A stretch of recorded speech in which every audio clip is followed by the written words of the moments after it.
2026 թվականի հերթական ընտրություններին պատրաստվող երկրորդ նախագահ Ռոբերտ Քոչարյանը ընտրություններին ընդառաջ թմբուկ նվագել սովորած եւ բենդ ձևավորած Նիկոլ Փաշինյանի պես չի անի։ Երբ որ դու որպես պետական գործիչ ցնցես կատեկությունները,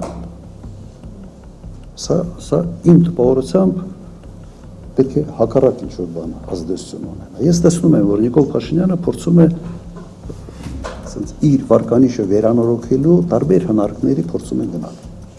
Մեկը փոխում է, փորձում է, ենթադրում է, որ հետո չափագրում են անում, հետո տեսնում է, որ չի ստացվում կամ չի օգնում, նոր բանա փորձում։ Իր վարկանիշը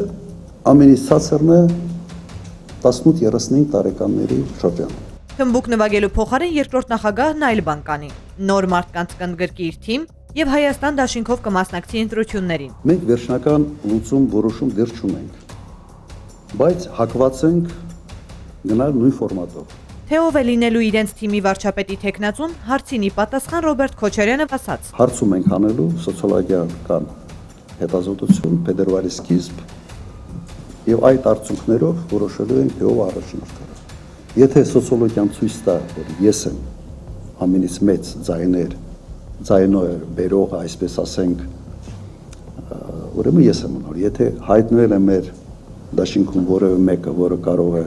ավելի մեծ, այսպես ձայներ ապահովի, ուրեմն նա է։ Հարցումների արդյունքները հարցումների արդյունքներ, բայց երկրորդ նախագահը միևնույն ժամանակ հենց կոնկրետ իր թեկնածության մասին հետևյալ կարծիքն ունի։ Ես համարում եմ, որ իզնից լավ այս վիճակից ոչ ոք չի կարա երկիրը հանել։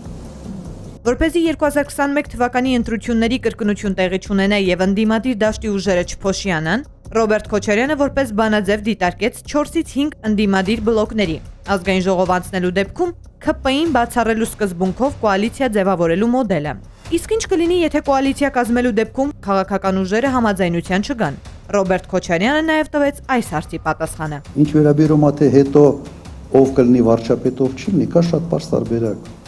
Ով ավելի մեծ տոկոս է հավաքում, նրա առաջնային իրավունքն է վարչապետ առաջարկել։ Եթե այդ տեխնացուն, այդ շատ ձայներ հավաքած տեխնացուն այնուամենայնիվ տեխնացուի պատճառով չեն կարողանում կոնսենսուսի գալ